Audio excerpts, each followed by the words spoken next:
सफला 81 व्रत कथा।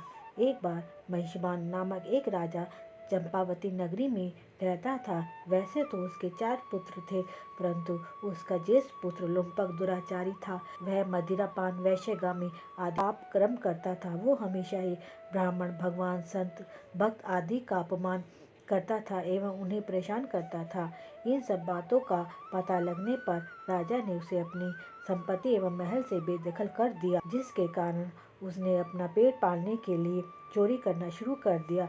दिन भर वह सोता और रात्रि में उसी नगर में चोरी करता और साथ ही साथ प्रजा को भी परेशान करता था। परंतु राजा का पुत्र होने के कारण कोई उसका कुछ भी नहीं बिगाड़ पाता था और समस्त नगर उससे डरने लगा। इस सब के साथ साथ उसने शिकार कर मांसाहार भी शुरू कर दिया था। उसी वन में एक प्राचीन पीपल का वृक्ष था, जिससे लोग दिव्य वृक्ष मानकर उसकी पूजा किया करते थे। उसी वृक्ष के नीचे लुम्पक रहने लगा। कुछ दिनों बाद पौष कृष्ण पक्ष की 10वीं के दिन उस पर वस्त्र न होने के कारण वो वस्त्रहीन था और ठंडी की वजह से सारी रात सो ना सका और उसका शरीर भी ठंड की वजह से अकड़ गया। अगले दिन 81 की दोपहर सूरज की गर्मी के कारण उसका शरीर कुछ ठीक हुआ एवं उसकी मूर्छा दूर हुई और वह भूखा होने के कारण कुछ खाना ढूंढने चला गया।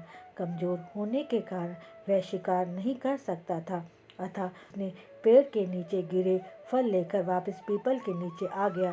परंतु तब तक अंधेरा हो चुका था, तो वह उन फलों को रखकर बोला, हे नाथ, ये फल आपको निवेदित है, अब इन्हें खुद ही खाओ।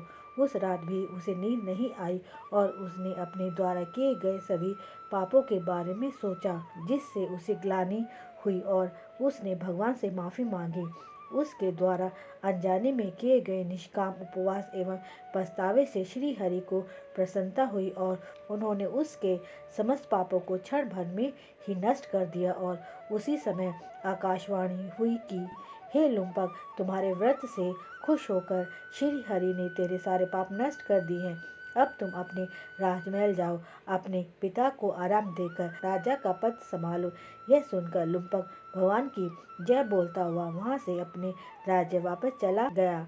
राजा बना और धर्म आचरण करके राजपाट चलाने लगा। उसका विवाह एक योग्य कन्या से हुआ और अच्छी संतान प्राप्ति हुई एवं अंत में उसे मोक्ष की प्राप्ति हुई। हे भगवान, कहानी कहते सुनते हुंकार बढ़ते समस्त परिवार को सुखी रखना। बोलो विष्णु भगवान की जय।